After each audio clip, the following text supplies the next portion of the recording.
O que é medir a solidez fiscal de um governo ou dos estados?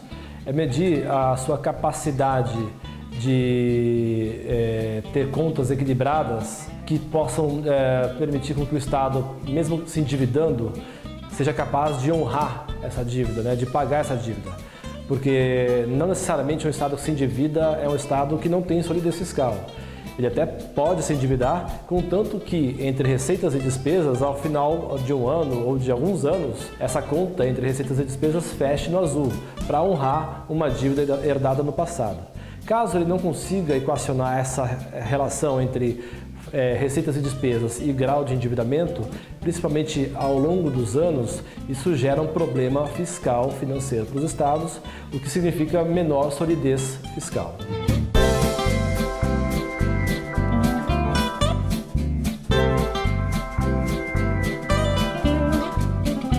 O ano de 2015 foi fortemente marcado por uma crise econômica que, em grande medida, decorreu de uma crise fiscal dos governos, não só dos estados, mas também da União e dos municípios. E por quê?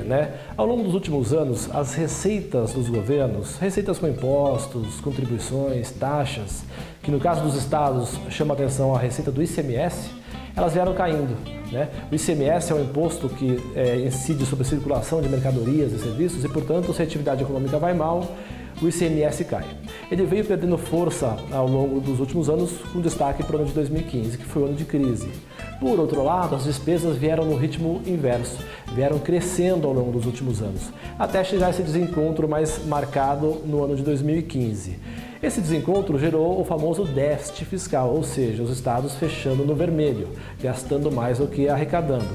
Qual é a implicação disso? Eles têm menos capacidade de honrar o serviço da sua dívida, A dívida foi também aumentando ao longo dos últimos tempos e com essa capacidade diminuída, chega-se a um momento de quase insolvência fiscal. Tanto é que recentemente nós observamos a necessidade dos estados renegociarem suas dívidas com a União, inclusive tendo solicitações de socorro, como o caso de alguns estados que pediram socorro à União em função de uma calamidade pública.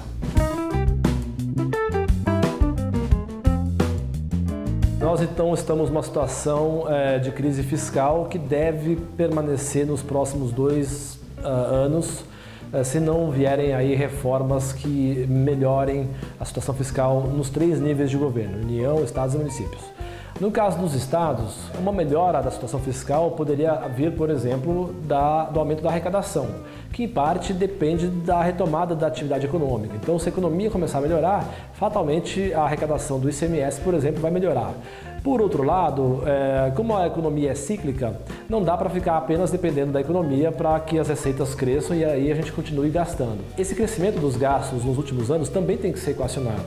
Os estados vão ter que fazer uma gestão do seu gasto, olhar melhor onde gastar, como gastar de maneira responsável, para que no longo prazo a relação entre receitas e despesas seja sustentável, feche no azul. Porque caso contrário, se os estados continuarem operando em déficit, o que vai acontecer? Eles vão se endividar mais, junto a bancos, junto ao governo federal.